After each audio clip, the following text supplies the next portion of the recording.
Hi hello ಎಲ್ಲರಿಗೂ ಸದ್ದು ಕನ್ನಡಿಗ ಚಾನಲ್ಗೆ ಸ್ವಾಗತ.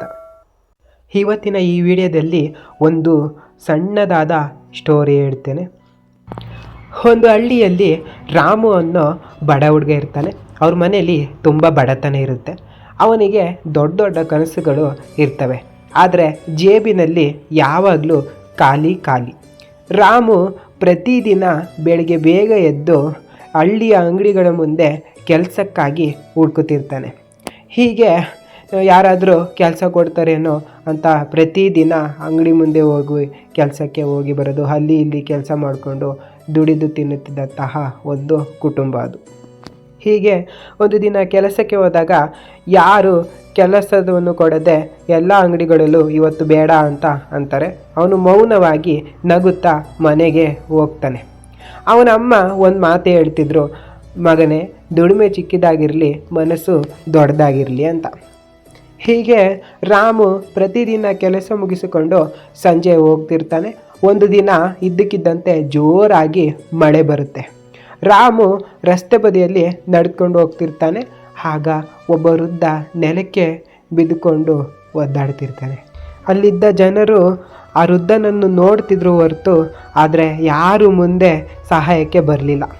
ರಾಮು ಕ್ಷಣಕಾಲ ಯೋಚನೆ ಮಾಡ್ತಿದ್ದ, ನನಗೆ ಕೆಲಸ ಇಲ್ಲ, ಹಣ ಇಲ್ಲ, ಆದರೆ ಸಹಾಯ ಮಾಡೋ ಮನಸ್ಸು ಇದೆ ಅಲ್ವಾ ಅಂತ ಯೋಚನೆ ಮಾಡಿ ಅವನು ವೃದ್ಧನ ಬಳಿ ಹೋಗಿ ಎತ್ತಿ ಕುಳ್ಳಿರಿಸಿದ, ನೀರು ಕುಡಿಸಿ ಹತ್ತಿರದ ಆಸ್ಪತ್ರೆಗೆ ಕರೆದೊಯ್ದ.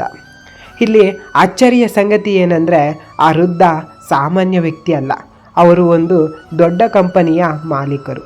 ಆಸ್ಪತ್ರೆಯಲ್ಲಿ ಅವರು ರಾಮುನ ಕೈ ಹಿಡಿದು ಹೇಳಿದರು, ನೀನು ನನಗೆ ಜೀವ ಕೊಟ್ಟೆ ಮಗನೇ ಅಂತ. ರಾಮು ನಗುತ್ತಾ ಹೇಳಿದ, ನಾನು ಏನು ಮಾಡಿಲ್ಲ ಅಜ್ಜ, ಒಬ್ಬ ಮನುಷ್ಯ ಮತ್ತೊಬ್ಬನಿಗೆ ಸಹಾಯ ಮಾಡಿದಷ್ಟೇ ಅಂತ ಹೇಳಿದ. ಹೀಗೆ ರಾಮುಗೆ ಕೆಲವು ದಿನಗಳ ನಂತರ ಒಂದು ಪತ್ರ ಬರುತ್ತೆ. ಆ ಪತ್ರದಲ್ಲಿ ಏನಿರುತ್ತೆ ಅಂದರೆ, ನೀನು ನನ್ನ ಕಂಪನಿಯಲ್ಲಿ ಕೆಲಸಕ್ಕೆ ಆಯ್ಕೆಯಾಗಿದೆಯಾ ಅಂತ ಇತ್ತು. ರಾಮು ಕಣ್ಣಲ್ಲಿ ಕಣ್ಣೀರು ತುಂಬಿದವು. ಅಮ್ಮನ ಬಳಿ ಹೋಗಿ ಹೇಳಿದ. ಅಮ್ಮ ನಗುತ್ತಾ ಹೇಳ್ತಿದ್ರು, ನಾನು ಹೇಳಿದ್ದೇನೆ, ಮನಸ್ಸು ದೊಡ್ಡದಿದ್ದರೆ ಜೀವನ ತಾನೇ ದೊಡ್ಡದಾಗುತ್ತೆ. ಈ ಒಟ್ಟಾರೆಯಾಗಿ ಈ ಕಥೆಯ ಸಂದೇಶ ಏನಂದರೆ, ನೀವು ಸಹಾಯ ಮಾಡಿದ ಪ್ರತಿಯೊಂದು ಕ್ಷಣ ಯಾವುದೋ ರೂಪದಲ್ಲಿ ನಿಮ್ಮ ಜೀವನಕ್ಕೆ ಮರಳಿ ಬರುತ್ತದೆ. ಒಳ್ಳೆಯತನ ಎಂದಿಗೂ ವ್ಯರ್ಥವಾಗುವುದಿಲ್ಲ. ಒಂದು ವೇಳೆ ರಾಮು ಆ ದಿನ ಎಲ್ಲರಂತೆ ತಾನೂ ಕೂಡ ಸುಮ್ಮನಿದ್ದರೆ ಇವತ್ತಿಗೆ ಅವನಿಗೆ ಒಳ್ಳೆಯ ಕೆಲಸ ಸಿಗುತ್ತಿರಲಿಲ್ಲ. ಹೀಗೆ ಅವನು ಆ ಒಂದು ಸಣ್ಣ ನಿರ್ಧಾರ ಅವತ್ತು ತೆಗೆದುಕೊಂಡಿರೋದ್ರಿಂದ ಇವತ್ತು ಅವನ ಜೀವನ ಸುಖಕರವಾಗಿದೆ. ಹೀಗೆ ಈ ಕಥೆಯಲ್ಲಿ ಒಳ್ಳೆಯತನ ಎಂದಿಗೂ ವ್ಯರ್ಥವಾಗುವುದಿಲ್ಲ ಎಂಬುದೇ ಒಂದು ಸಂದೇಶವಾಗಿದೆ.